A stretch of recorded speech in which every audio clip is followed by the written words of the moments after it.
Bismillahirrahmanirrahim. Assalamualaikum warahmatullahi wabarakatuh. Baik teman-teman, di sini saya akan membawakan sedikit materi mengenai objek pendidikan dalam Al-Quran.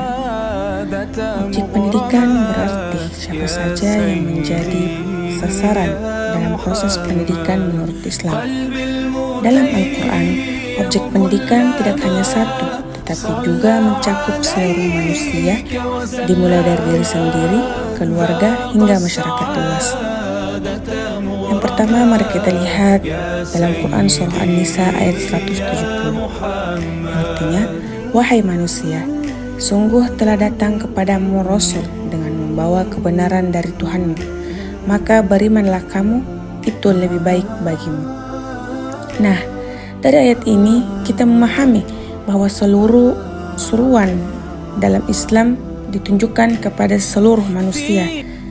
Ini menunjukkan bahwa objek pendidikan dalam Islam bersifat universal, semua orang, tanpa memandang latar belakang, adalah sasaran pendidikan.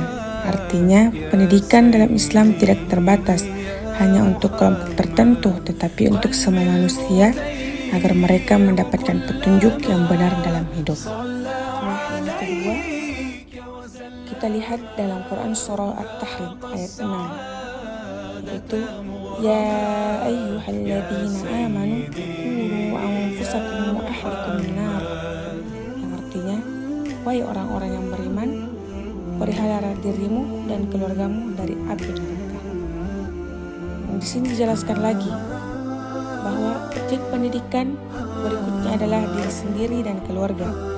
Pendidikan dalam Islam dimulai dari diri sendiri, kemudian dilanjutkan kepada keluarga. Orang tua memiliki tanggung jawab besar dalam mendidik anak-anaknya, baik dalam hal akidah, ibadah, maupun akhlak. Dari ayat ini kita belajar bahwa keluarga adalah tempat pendidikan pertama dan yang paling penting dalam kehidupan seseorang. Baik, selanjutnya akan dilanjutkan oleh rekan saya. Yang ketiga, kita lihat Quran Surah Asy-Syu'ara ayat 214 sampai 219, yang artinya, dan berilah peringatan kepada kerabat-kerabatmu yang terdekat, dan rendahkanlah dirimu terhadap orang-orang yang mengikutimu, yaitu orang-orang yang beriman. Jika mereka mendurhakaimu, maka katakanlah, sesungguhnya aku tidak bertanggung jawab terhadap apa yang kamu kerjakan. Dan bertakwalah kepada Allah yang Maha Perkasa lagi Maha Penyayang, yang melihat engkau ketika engkau berdiri untuk sholat. Dari ayat ini kita memahami bahwa objek pendidikan juga mencakup kerabat terdekat dan masyarakat sekitar. Dakwah atau pendidikan dimulai dari orang-orang terdekat, kemudian meluas ke orang lain.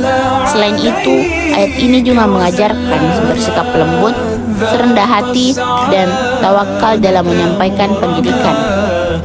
Nah, dari ketiga ayat tersebut, kita dapat mengambil analisis tarbawi atau nilai pendidikannya. Yang pertama, pendidikan dalam Islam dilakukan secara bertahap, mulai dari diri sendiri, kemudian keluarga, lalu masyarakat luas. Yang kedua, pendidikan adalah tanggung jawab setiap individu, tidak hanya guru, tetapi juga orang tua dan semua orang. Yang ketiga, dalam mendidik harus menggunakan sikap yang baik, seperti sabar, lembut, dan tidak memaksa. Yang keempat, tujuan pendidikan dalam Islam adalah membentuk manusia yang beriman, berilmu, dan berakhlak mulia.